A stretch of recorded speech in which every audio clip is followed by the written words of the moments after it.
ఆ రైలు పట్టాలపై ఇంకా రక్తపు మరకలు పోలేదు. కంటిలో నీరు ఇంకిపోయినా జ్ఞాపకాలు వీడటం లేదు. 16 మంది చిన్నారుల్ని బలి తీసుకున్న దుర్ఘటన ఇంకా తల్లిదండ్రుల మదిలో అలజడి సృష్టిస్తూనే ఉంది. చిన్నారుల జ్ఞాపకాలతో హృదయం ద్రవిస్తూనే ఉంది. సరిగ్గా సంవత్సరం క్రితం మాసాయిపేటలో జరిగిన రైలు ప్రమాదం చిన్నారుల కుటుంబాల్లో తీరని శోకం నిలిపింది. చెల్లాచెదురైన ఆశలు తల్లిదండ్రుల్ని కలవరపాటుకు గురిచేస్తున్నాయి. కళ్లల్లో కొలువైన చిన్నారుల్ని మర్చిపోలేక కన్నవారు కన్నీరు మున్నీరవుతున్నారు.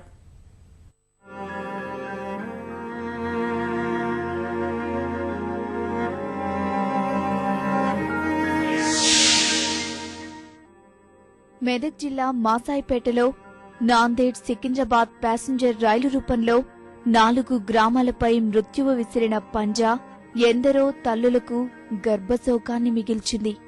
గోరుముద్దలు తినిపించి కంటికి రెప్పలుగా చూసుకుంటున్న బిడ్డలు కానరాని లోకాలకు వెళ్లడంతో ఆ కుటుంబాల్లో విషాదం నెలకొంది. పాఠశాలకు వెళ్లిన తమ ఇంటి దీపాలు తిరిగిరాని లోకాలకు వెళ్లారన్న వాస్తవాన్ని జీర్ణించుకోలేక గుండెలవిసేలా రోదిస్తూనే ఉన్నారు.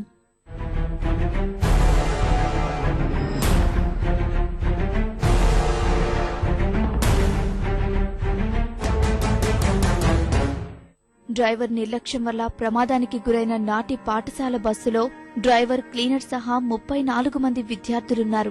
ఈ ప్రమాదంలో డ్రైవర్ క్లీనర్ తో పాటు గుండ్రేటిపల్లి, ఇస్లాంపూర్, కిస్టాపూర్, వెంకటాయపల్లి గ్రామాలకు చెందిన 16 మంది విద్యార్థులు మృత్యువాత పడ్డారు.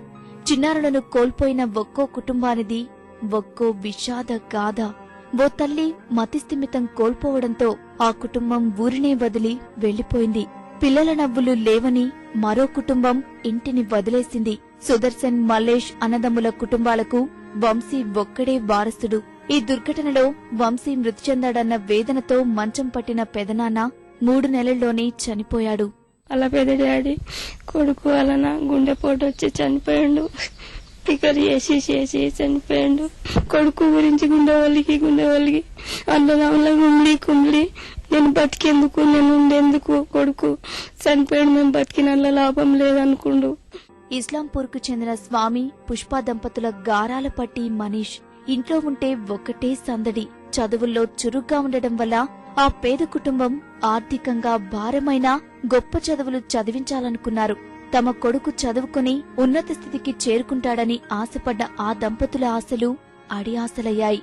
ఆ చిట్టి తండ్రిని మర్చిపోలేక వ్యవసాయ క్షేత్రంలో విగ్రహాన్ని ఏర్పాటు చేసుకుని అందులోనే తమ కొడుకుని చూసుకుంటున్నారు.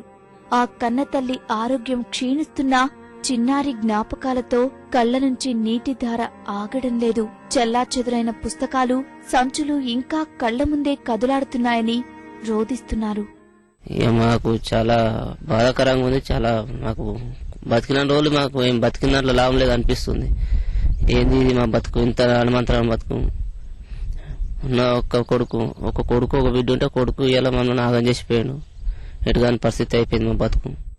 నా కొడుకు చదివితే పెద్ద ఉద్యోగం చేస్తాడు అనుకున్నా. నేనే పిచ్చామ లెక్కుంటున్నా. నా కొడుకన్నా మంచిగా అవుతారే 2 పిల్లలు అనుకున్నా. ఇట్లనే ఇప్పుడు అని ఊహలు ఎక్కడొస్తే గుండెలు అవసిపోతున్నాయి. మా చెరువుదలకి ఇచ్చినట్టు అవుతుంది సారు నా కొడుకు లేంది. గుండ్రేటిపల్లిలో నివాసముండే రాములకు చాలా ఏళ్ల తర్వాత పిల్లలు పుట్టారు. సుమన్, శ్రీవిద్యను అల్లారుముద్దుగా పెంచుకున్నారు.